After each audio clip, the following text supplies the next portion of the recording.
Hello and welcome to the Garden of the Black Roses. This is one of my older stories, one of my original pieces, called The Adventures of the Iron Wolves. This is the first book in the series called Alpha, so Iron Wolves Alpha. Chapter 1, Guild Territory. The messenger panted lightly. Ever since stepping across the border of Lunarias and the Iron Wolves' territory, he felt weighted down by the magic that filled the air. He could feel it invading every pore and orifice he had. It got worse as he approached the stone circle designated as the meeting place for the Lunarian messengers. Each step was suffocating, like magic in the air was dense smoke from a fire. He cautiously sat himself down on one of the stones and gazed up at the large stone building, sitting nestled into the side of the tall mountain. The size of the building reminded him of a condensed village. Why did His Majesty send me to this hell on earth? The mountain itself rose from the ground like a proud pyramid. He felt apprehensive about being so close to their capital. While he had never been here before, he had heard the gossip spread amongst the other message runners. He felt sure that even if the stories were too fantastical to be true, they had to have been based on some sort of truth to even exist. Many stories spoke of the group of elves, he corrected himself, who lived in that building. And none of those stories were very, very pleasant. They spoke of evil folk that could ensnare your emotions with just a glance. They could whisper things in your ears, and they could slay demons and dragons. Looks like you're here to see us. He turned slowly to see a small girl with long pale blue hair and deep sky blue eyes. She wore a short checked skirt, loose white low-cut top, with sleeves that flowed down from her wrists to billow out delicately like a ceremonial robe of Lunarias, and knee-high black leather boots, with a zipper on the outside of her leg stretching from her ankle to the top of the boot. It was clear, from the look of her, that her clothes didn't hamper her movement in the slightest. She leaned over his shoulder, revealing more of her chest, and wrapped her fingers around the scroll. "May I?" she asked, her blue eyes clear and hypnotic. "Sure," he replied, letting go of the scroll. "May I ask who you are?" He unashamedly dragged his eyes over her body before looking back up to her face. "You aren't carrying any weaponry." He knew everyone within this territory had a job of some sort. By decree of its ruler, everyone's job was to benefit the Iron Wolves and this territory as a whole. Magic aside, he was impressed by this decree, as it ensured no one was left behind and unable to feel or care for their family. Noticing her smile, he gulped. Why is she smiling at me? "But you aren't carrying any insignia of a mage." She straightened and turned slightly, showing him a small rectangular pouch that sat on her right hip. "An alchemist." He watched her warily. "I'd better be careful of her then.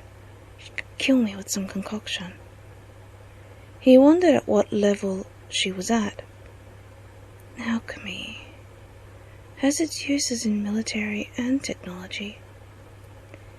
He blinked, thinking about how alchemy could be used in Lunarias. It slowly dawned on him. Hold on a minute. The princess is an alchemist too. He took a careful look at the girl in front of him. The similarities were striking. Pale blue hair, light blue eyes, her obvious age and height. The only differences were the outfit. The Princess of Lunarias wore flowing gowns.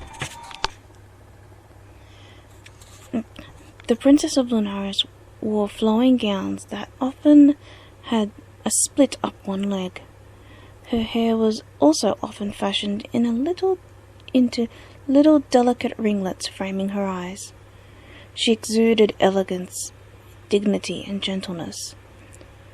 The girl who stood before him looked more of a rough and tumble sort, who wouldn't be afraid to attack him if he provoked her.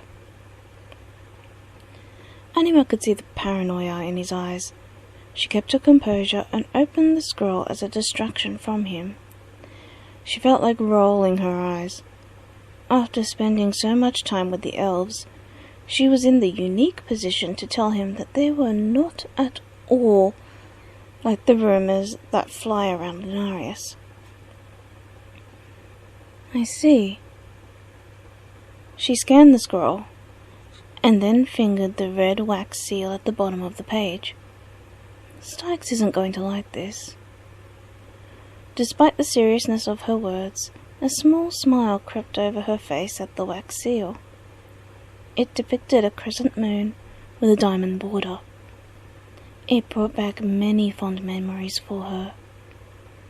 The man watched her, relaxing at the peaceful expression on her face. He wondered what was on the scroll that produced such a sweet smile. The thoughts of his princess and her similarities to this iron wolf demon before him were pushed away. She snapped her fingers, and a female wearing tight grey clothing appeared kneeling at her side. Let Styx know I'll be back soon. She glanced back at the man, increasing his fear threefold, and tell him I'll be accompanied by someone. The female nodded. She stood to give her a small bow. As you wish, Anima. She leapt and disappeared like smoke. The man blinked and stared at where the female had been. She just vanished into thin air. He stiffly looked back to Anima. His voice shook with fear. I should have known. Anima smiled with another snap of her fingers. Another female wearing a rough tan outfit approached her leading 3 horses.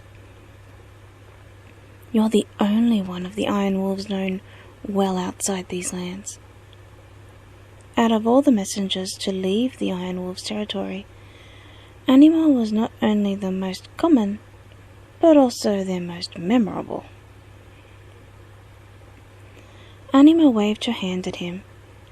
That aside, she said, as she mounted a beautiful chestnut mare. She patted the mare's neck fondly, and with a gentleness the man didn't think the Iron Wolves possessed, she said, You need to come with me. The man was stunned. On the horse's back was only a green woven blanket. Around the edges of the blanket was a vine with crescent-shaped leaves plucked out in gold thread. She nodded to the female that appeared. The female brought a very dark brown mare with white spots on her rump to the man and waited. The man eyed the mare carefully. This one had a saddle made of hard black leather and strapped securely onto its back. You do need to mount the horse, Anima said, noticing he wasn't moving. She could tell his attention was no longer on her completely. Or we will mount you on it by force. She smiled, sending shivers down his spine. Trust me when I say it's less painful if you are cooperative. The man scrambled up onto the mare and held onto the reins with a white-knuckled grip. Anima waved her hand, and 2 more people on horses joined them. "Let's go."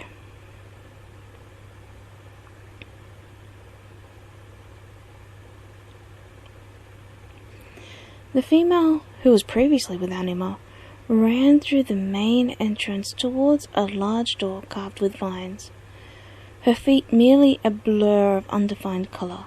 She slipped in and up to the dais where the man sat on a high-backed chair. Another high-backed chair stood next to the one the man sat in. Upon the chair sat a small and very fluffy toy rabbit, whose ears looked chewed and worn. The female gave it a small nod before darting around and crouched down behind the chair to whisper quietly to the man sitting in it. "Stikes?" The man only gave the smallest sign that he had heard her. "Anima will be here soon with a messenger from the King of Lunarias." Stikes nodded and tapped his finger against the arm of the chair. To the congregation in the room, he appeared irritated.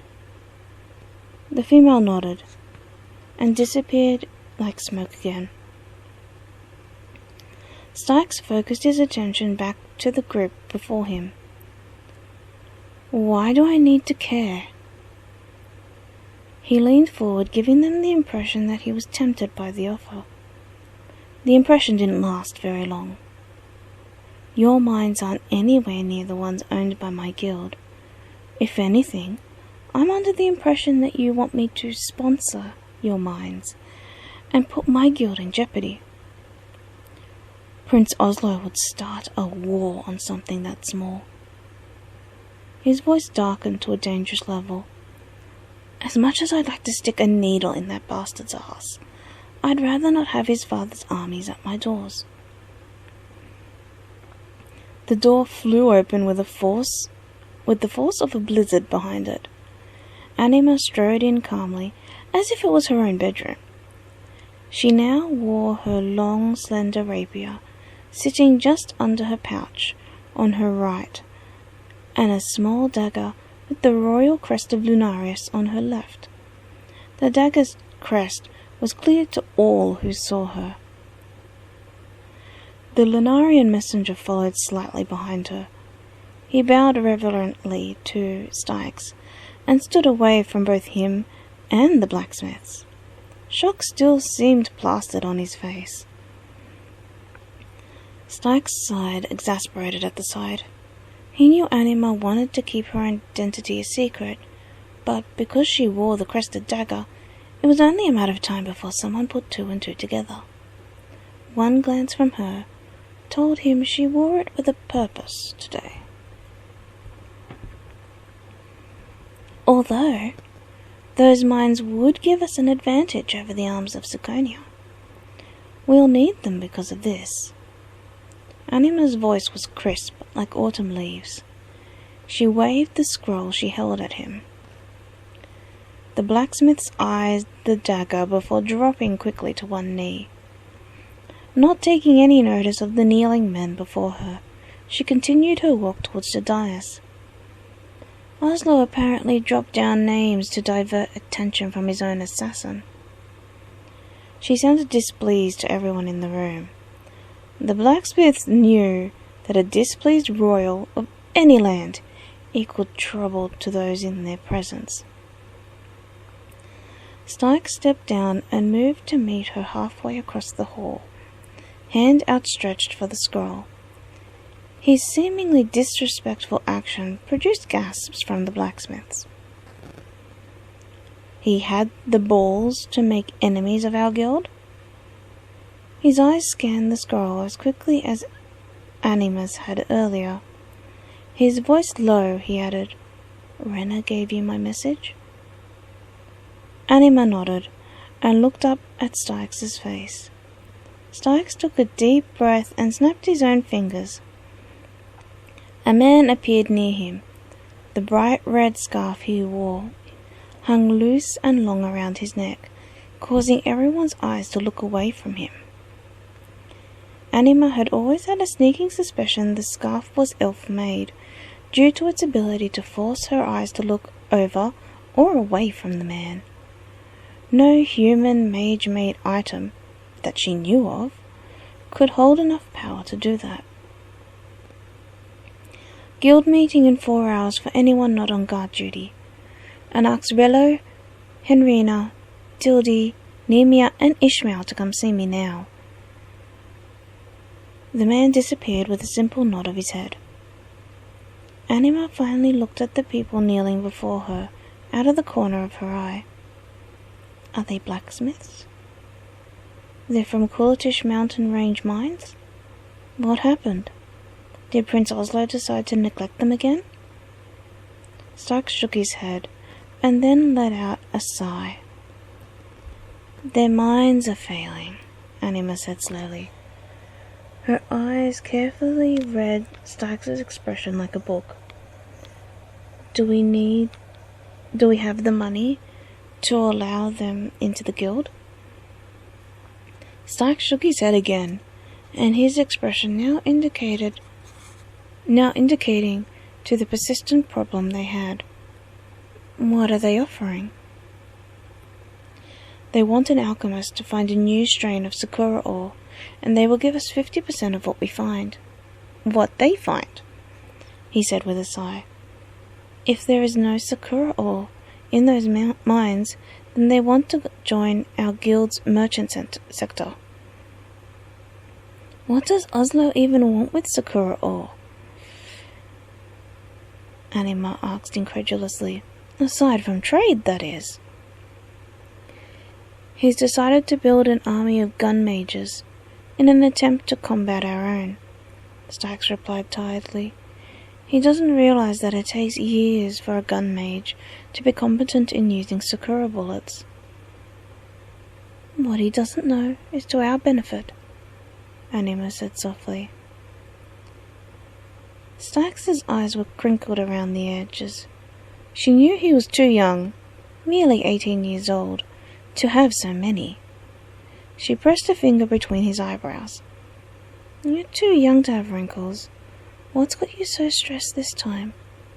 She asked, trying to lighten his mood with her tone. The fact that they came to me, instead of any other kingdom closer to the Kulatish mountains. He looked up to the door and noticed the guild members he had summoned waiting patiently. You might not see a problem I'm having with this, but... He paused at Anima's raised hand. I see it too, she said with a hidden smile. If I couldn't, I'd worry why I'm your second in command. Stykes turned and dismissed their visitors into Ishmael's care. He walked, leading the way up to the dais. Clapping his hands sharply, he signalled for the servants to add more chairs near the 2 high-backed chairs. Anima followed suit. She removed her dagger and placed it on the table. Their court stared at her with the same level of shock that the Lunarian messenger had. Stykes closed his eyes to deflect any stares directed his way. She finally revealed herself to them, although I'm not surprised they haven't worked it out on their own before now. He opened his eyes and said softly, just like my secret, I want this to be between who is here now. They nodded. Anima pretended to not be paying much attention by adjusting the position of her rabbit. She decided to wedge the rabbit between herself and the arm of the chair. Starks could only see its ears sticking up over the arm of the chair. Once the shock had settled, it didn't take long for Anima and Starks to present the various prospects to their court. It's not ideal, Anima said softly, running her finger along her unsheathed rapier. The delicate carvings along the blade sparked memories in Stykes that he didn't recognize, or even cared to recall properly. But it's the current situation we're in. Anima's eyes sparkled a little in the light. I can send my spies out to see what else we can find, Tildy, their ninja spy master, offered. I can't promise much, though. I've lost a fair few spies from my ranks to the Siconian assassins. Stykes held out his hand to Anima, who placed a scroll and one of her specially made self-inking quills in his hand. He wrote, in his very precise handwriting, an order for Tildy on it. Beside him, Anima held a red candle over the scroll. The wax fell to form a little pool at the bottom of the page. She blew the candle out and held him a small metal stick. Stykes pressed the stick into the wax, leaving a wolf head impression on the cooling wax. He handed it to Tildy, watching while she read the scroll's contents before rolling it up. They weren't like me ordering them around, she said softly. Her grey-green eyes reflected the light in the room. Stealth is their specialty, Stykes replied, taking another scroll from Anima. They aren't earning their keep at the moment, so servicing you will be good enough for now. As a secondary thought, he added, if Hawkeye doesn't like it, tell him Anima will be on his tail faster than a ninja. Anima smothered a smile at this. She and Hawkeye always butted heads, and she always left those as the victor. Tildy got up, bowed, and left to arrange her spy network. Speaking of Hawkeye, Rello piped up. Her heavy one-piece gown barely moved when she spoke. The tapered point of her hood, which curled down and around one of the chair legs, shifted to form a small coil on the floor. He left me a message for you. He said it wasn't urgent, so I didn't bring it to you sooner. She moved to hand the scroll to Stykes, and jumped in surprise when Anima took it. Unless it's urgent, Anima said, tapping the scroll against her leg. We'll deal with it later. She gave Stykes a very sharp look. We have more pressing matters to deal with. She glanced at Henrina and softened. The Treasury has anything to add? Stykes snatched the scroll out of her grasp.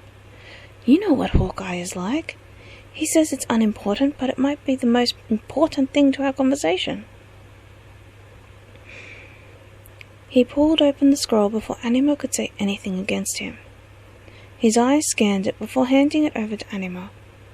She shot him a sharp glance before reading the scroll out to the rest.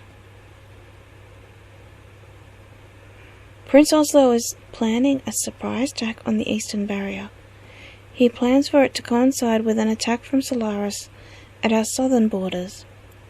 He has men in Solaris sowing lies in hopes that Copra will start a war so that he can start his. Anima crumpled the scroll in her hands. The only sign that she showed that she was bothered by this revelation was biting her bottom lip hard. She looked at Henrina again and asked, Does the Treasury have anything to add to this fiasco? Our funds are low this month, she said, looking into the large leather-bound ledger she carried. Sakura ore, that we now use for magical arrows, gun mage bullets, and dagger blades, as well as other mined metal ores, is low this month. We have alchemists who are specialized in sensing the ore, hunting for more deposits in Wolf Mountain. Otherwise, we'll need our mages to cast a revival spell on the mountain. It'll severely weaken them. Which won't be good for our current predicament, Anima mused, writing down carefully something she had thought of. Stykes eyed her notebook and saw the words, "Mage recovery time equals 3 days." He looked up and down the page she was on, before noticing she was looking at him. Her expression gave him the impression of a cat with its fur on end. With a cough, he looked away and towards Henrina, Rello, and Nemia. Anima gave a satisfied smile at him, and poked his cheek to make sure he stayed facing away from her notebook, and then went back to her writing. "We might as well get the mages to revive the mountain," Nemia said to no one in particular, her blind eyes closed, seeing only the images of future events. Her head turned towards the direction she believed Stykes was in. "The alchemists won't feel anything. Sakura ores are there, but too deep within the mountain." Stykes took this information in his stride and glanced at Anima again. Her expression was unreadable. "Then," she said, not looking up from her notes, "we'll need to arrange our forces." She flicked back through her notebook to the complete list of members within the guild. "Because we have the villages within the corner points of the barrier walls, we can place our forces there and have them guard both village and half of the wall on either side of the town." She pulled out a scrap of paper and arranged the fighting forces. "Leaving out the assassin sector and the mage sector, we have to divide night and hunting sectors among 5 villages. 4 villages, Stykes corrected, looking down at the large list of members from the 2 sectors she mentioned. "It's actually 4 villages." "5," Anima argued, and pulled out a map from inside her book.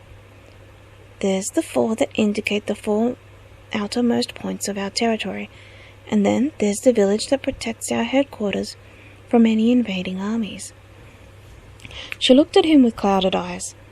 "Unless you want to have Dita village free of fighters, meaning that we're open to attack, then by all means order the remaining forces to divide themselves between the 4 villages." He met her eyes and knew that she was right. He ruffled her hair, causing her to yelp in surprise. "You're right." In the middle of writing another order, he paused and looked at her. "How are we going to divide them?" Rello and Henrina leaned over to look at the map. The countries of Lunarias, Solaris, Badis, Sukonia, Rias, and Kenkei touched the borders of the Iron Wolves. "This is going to take some careful planning," Anima said softly. "We almost always have Sukonia at our borders, so maybe Fate and our paladin order should be in Castor's village?" Stykes replied suddenly, stabbing his finger on the mark that signified the village, "with Ursula's snipers on the wall to the left and Verse with our hunters on the wall to the right." Rello took the map and placed small pins, silver for hunting and bronze for knights. "Then we should have Sin and the gun mages on the walls facing Lunarias,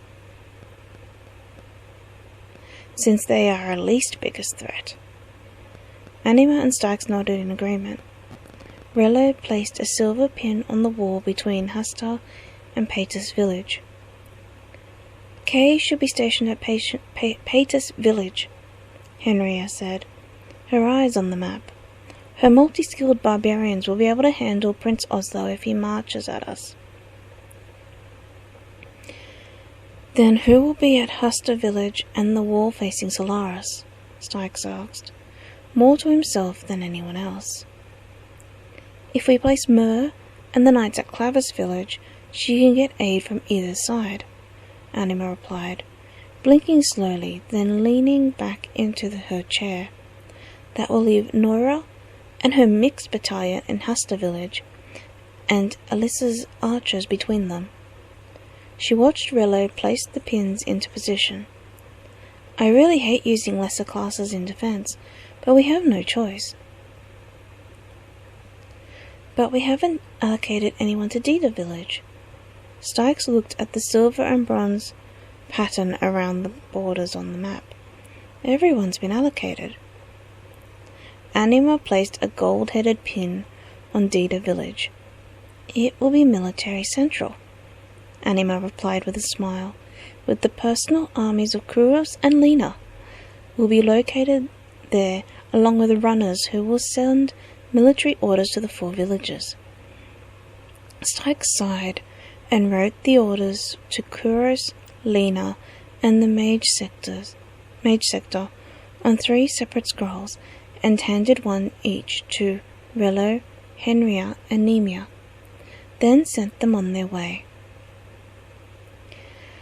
So then why am I Guildmaster and not you? Stykes asked, once they were alone. Anima could tell he was in one of his depressed moods. He looked at her with tired eyes. His shoulders drooped, giving off an aura of sadness. You seem to know more than I do. Because you won your position through strength and ability to lead, Anima replied, sheathing her sword and moving to sit in front of him. They know and respect you as their leader.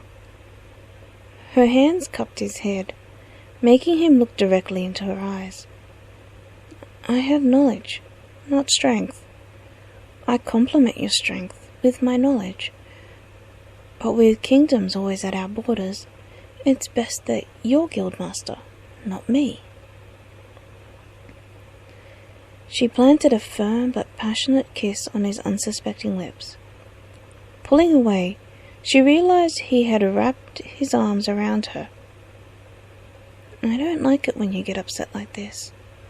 I don't mean to override your position. I know, he whispered, and kissed her back, pulling her closer until she was pressed hard against his body. They lost themselves in the kiss they shared before hearing someone clear their throat behind them. Stykes opened one eye and looked at a man wearing bright gold-washed chainmail and a red cape with gold trim. He stood with a hand over his mouth and one eye shut, trying to avoid seeing the scene before him. Stykes gave him a wink that spoke volumes. The man saluted and left the room. Stykes turned his attention back to Anima. He held her close now, in a hug, rested his cheek against her head. He could see from that angle something dark on the skin of her back.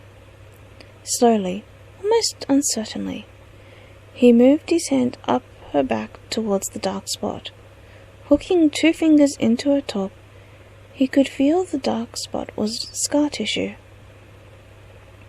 Think carefully before you do anything, Anima warned, causing him to jump and stare down at her. I'm a princess, and heir to the Lunarian throne. There are things you want that I can't do yet. Stykes pulled away from her and stood the respectable and appropriate distance from someone of her stature. He swept his hand out wide and bowed, his eyes not breaking their lock from her own. Forgive my rudeness. He lowered his head in a more formal bow. By your leave, Your Highness. He stood again to take one last look at her before turning to briskly walk out of the room, his heart now burning with the knowledge that she had started to cry because of him.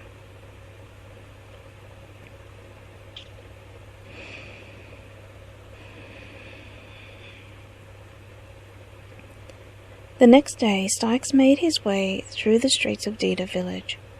The village was busy with many sounds and people walking over the beaten dirt road. His ears twitched to the sound of people bartering in the marketplace, to the crackle of pork skin being roasted in a nearby cottage, and to the laughter of children in the streets. He turned towards the military building that sat nestled in the walls surrounding the village. People greeted him as he passed. One small girl ran to him, popped an apple into his pocket of his knee-length, sleeveless jacket, then ran away. He looked towards the retreating girl and continued on with a smile.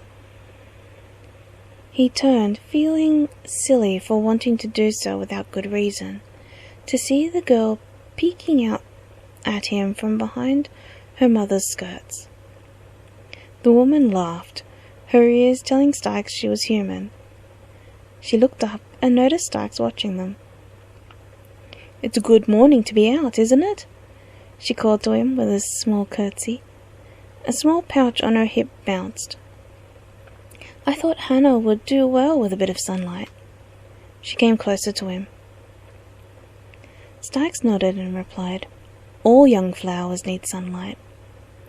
He knelt down until he was eye level with Hannah. "Thank you for the apple. I'll give you a present too." He bit his finger, drawing blood, and, before the woman could say anything, placed a small spot of blood between Hannah's eyebrows. He closed his eyes and prayed softly. Hannah swayed and fell to one knee, her eyes calm with an eternal quality. Stykes opened his eyes. The woman watched worriedly before a small smile began to appear around her lips. "When you have time," Stykes said to her softly, "go see Anima. She'll have something for you." Hannah laughed in delight, and the woman smiled nervously. She turned to her mother and asked excitedly, "Can I go now?" The woman nodded, and they watched Hannah run off. "Hawkeye told me what you're capable of," the woman said shakily, "but it feels strange regardless to experience it." "Never fear, Gabrielle," Stykes replied with a laugh. He got up and patted her shoulder. "Hawkeye would murder me, no matter who I am, if anything happened to his daughter." Stykes waved goodbye to her and continued on.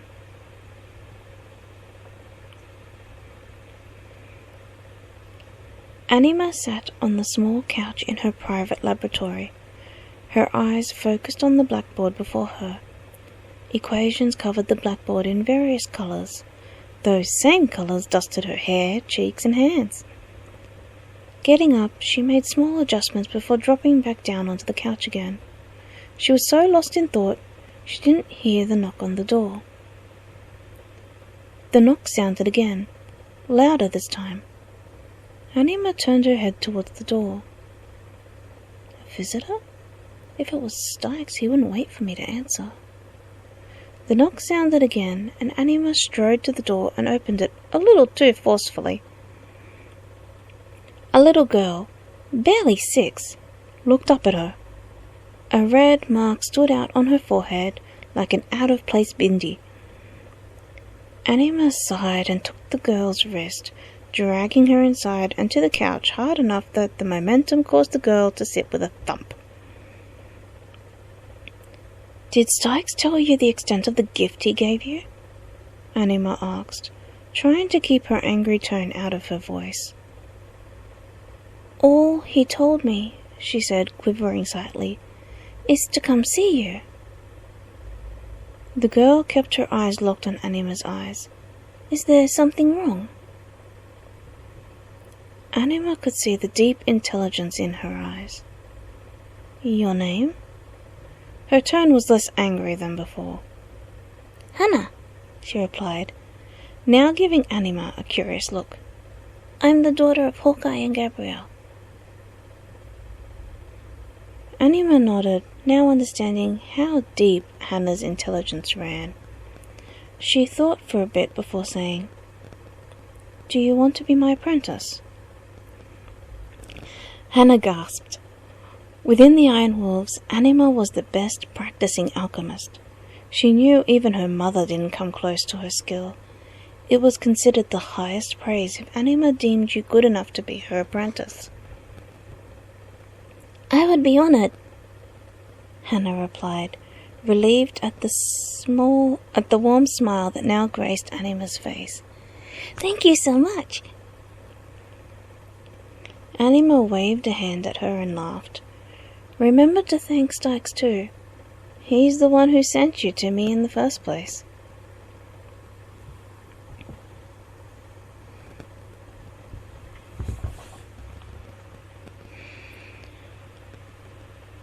Stepping into the side door, Stykes came face to face with the man who had come to see him in the headquarters.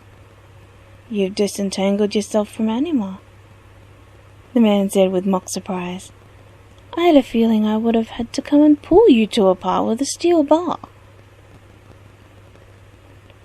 Noticing Stykes' now no-nonsense expression, he continued, "All of our forces are in position. I've spared some men to escort the majors out to revive Wolf Mountain." His smile turned playful again, and leaned towards Stykes to nudge his ribs. "So," he said slyly, "did you get some?"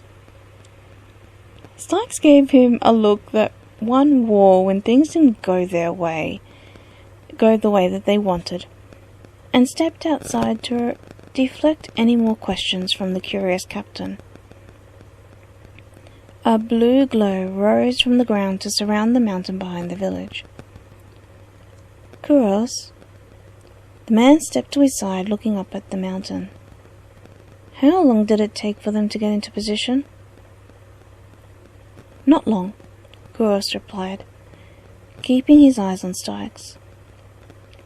"You don't need to worry on that now. It's almost nightfall." He placed a hand carefully on Stykes' forearm before adding, "Did you want to stay the night in the barracks?" Stykes nodded and let Kuros lead him back towards the military building tucked in the wall.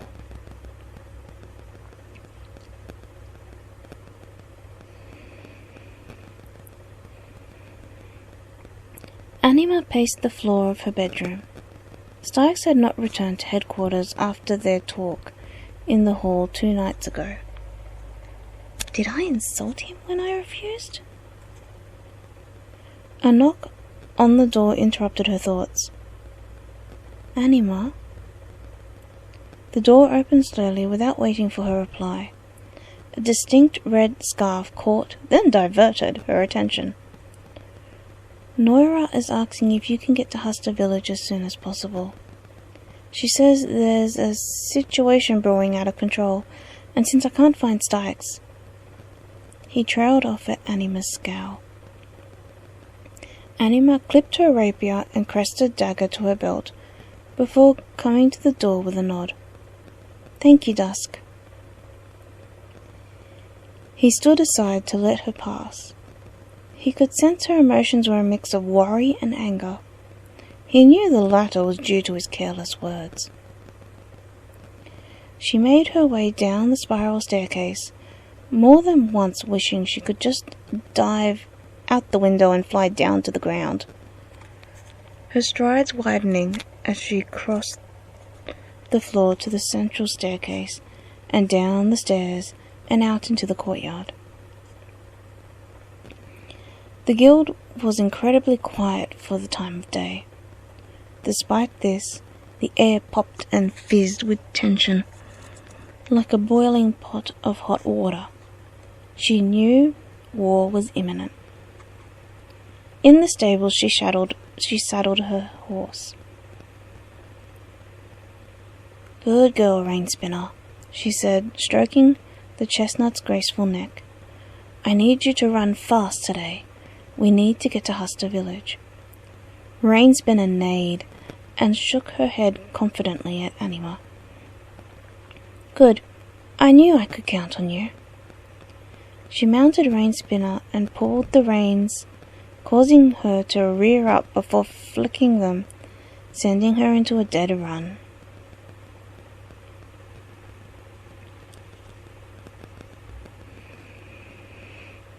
Stykes and Kuro sat perched on the wall near the military building. Pain still lanced through Stykes' chest, clearly not wanting to release its hold on him. Kuros opened his mouth to say something, but decided to look up at the horizon before them instead. He could sense Stykes' emotions weren't yet stable enough to talk to him about what happened between him and Anima. A small figure rode up towards them. His mouth widened in a smile when he saw the light blue hair rippling behind the figure. "You have a visitor." He pointed towards the figure, his smile fading as she approached. Her eyes displayed her seriousness and slight fear. "This looks serious." "Stykes!" Anima called, pulling on the reins to stop Rainspinner just in front of Stykes. "Solaris is on our borders. Copper said that we stole the crown?" The confused expression Stykes wore made her slow down. "I was called to Hasta village by Nora. The king of Solaris told her that we have 24 hours to give him the assassin that murdered his family, or he will..." She gulped, her hands tight on the reins. "He will take over our land and kill us all off." Stykes raised an eyebrow. He had heard this threat countless times from the Suconian kingdom, but it coming from Solaris did surprise him a little. "His army is massive, Stykes. I could count at least 12 legions of 3,000 soldiers." Stykes' head reeled at the numbers, she said. "Why does he think we're hiding the assassin?" He saw the expression Anima wore, telling him that he already knew the answer. "Prince Oslo." Anima nodded and slid off her mare to stand in front of Stykes. "Have you done anything about it yet?" Anima's slight smile at his assumption on her personality, only lasting for a few seconds before she spoke. "I told everyone to hold their position. I figured that this was what Hawkeye was talking about. Prince Oslo is trying to weaken our defenses on the walls so he can break through while we are occupied. Since we have 24 hours, I got Nana to send one of her messenger doves to King Nephlite, asking for aid. I don't know if we'll get it or not, but I'm hoping they'll send some, especially after knowing the numbers Copper has at his command." "I want you to go there personally," Stykes said, placing a hand on her shoulder. His eyes rested on the crested dagger at her waist. "Your good relations with him will make the decision easier." He left his additional thought tucked away in his mind. "You want me safe and out of the way," Anima said, slowly frowning. "You know you won't be able to keep me safe forever. I may be weak physically, but I am an alchemist. You're going to need my expertise if the armies are at the walls." "You'll be back before then," Stykes said, confident. Internally he cringed. He didn't want to see her hurt. His own oracle ability had continuously, whenever he relaxed, showed him an image of her crumpled on the floor with a dagger buried in her back, up to the hilt. The crest on the hilt was always fuzzy, no matter how much he concentrated on it. Anima stared at him suspiciously before mounting Rainspinner again. Rainspinner danced lightly while Anima spoke. "I also owe you a thank you for sending Hannah to me." She wheeled Rainspinner around and flicked the reins, and set off back towards Hasta village. Anima's hair fanned out, and Stykes could see the tips of the dark spot on her back, peeking over the neckline of her top. He stared at it until Anima was a small speck in the distance.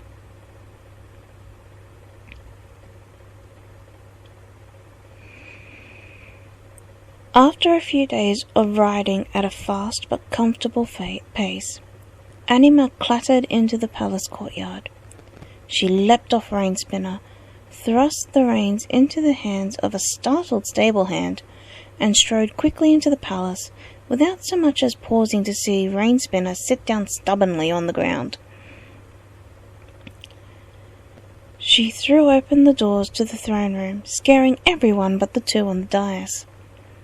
They looked at her for a second before the man on the throne dismissed everyone, so he could focus his attention on Anima. "What do I owe your loud entrance?" he asked her, his navy blue eyes gentle despite his formal tone. Anima took the hint and bowed low. The Iron Wolves request military aid from Lunarias. The woman standing next to the man leaned over and whispered in his ear before moving back to watch Anima once more.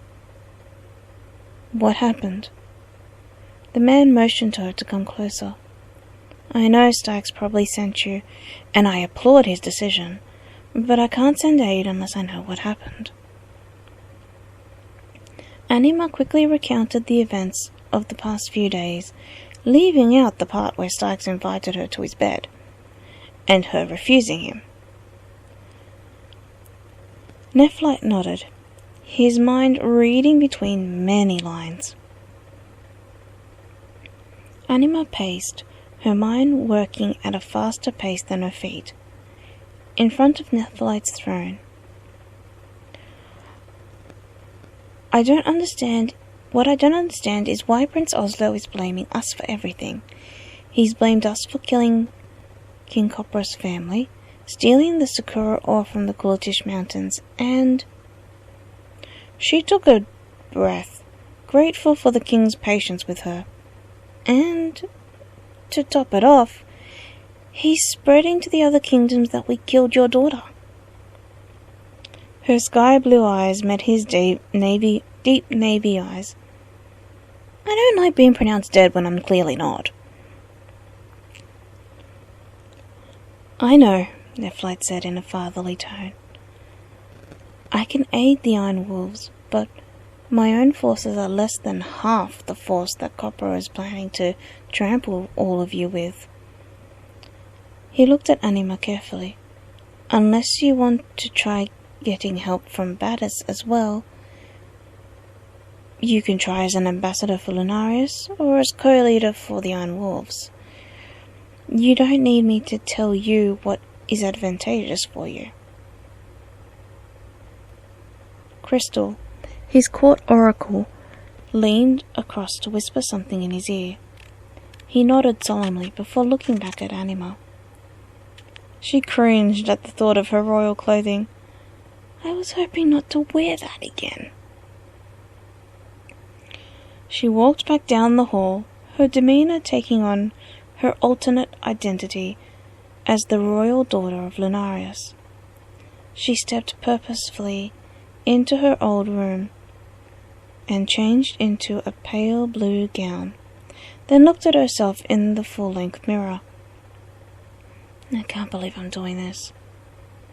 She lifted her gold circlet and rested it onto her head. A white crystal drop sat and swayed over the middle of her forehead whenever she moved. Opening her jewelry box, she clipped a pair of white crystal drops to her ears and a gold necklace that held a white drop just above the top of her breastbone. "I always wondered what drove you to stay with Stykes instead of me," a voice said softly from the door. Unsurprised at this unexpected intrusion, Anima looked in the mirror to see a man standing behind her. His soft tan shirt and heavy brown breeches made his black gauntlets look out of place. He picked up Anima's crested dagger and clipped it to his belt. "You look really beautiful, you know." His eyes held hers, showing nothing but sincerity. "Father asked you to escort me?" Anima asked, pulling on a pair of small white gloves and stepping into clear, crystal-heeled slippers. As much as I would like an escort, she picked up her rapier and unsheathed it halfway to look at the crescent moon indentation in the hilt. I'll be fine on my own. The man placed a hand on her rapier and took it out of her hands. As a royal princess, it's not ladylike to carry a weapon when you have your guards. He adjusted her circlet until it sat properly. You need to hold yourself properly. Being with that wild man instead of here, where you should be. Enough, Rue! Anima snapped, and turned to face him, her hair flying like miniature whips snapping across his face. Styx is a good man. He doesn't have any prejudiced views about anything. She poked his chest hard with her finger, and he doesn't treat me like a porcelain doll either. Rue gave her a smile, making the hairs on her body rise. You sure? His voice forced her to remember why Styx sent her here in the first place. I'm certain that he does treat you special, even if it doesn't seem like it. He touched her face gently and drew close to her. Anima stepped back and gave him a formal curtsy, then spoke in even tones. We will travel through the territory of the Iron Wolves to get to Battis. I don't want to risk getting caught in the crossfire between Solaris and the Iron Wolves. She stepped away further, turning to look out the window.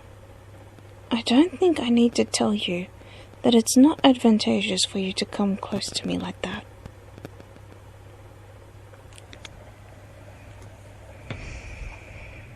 And that's it.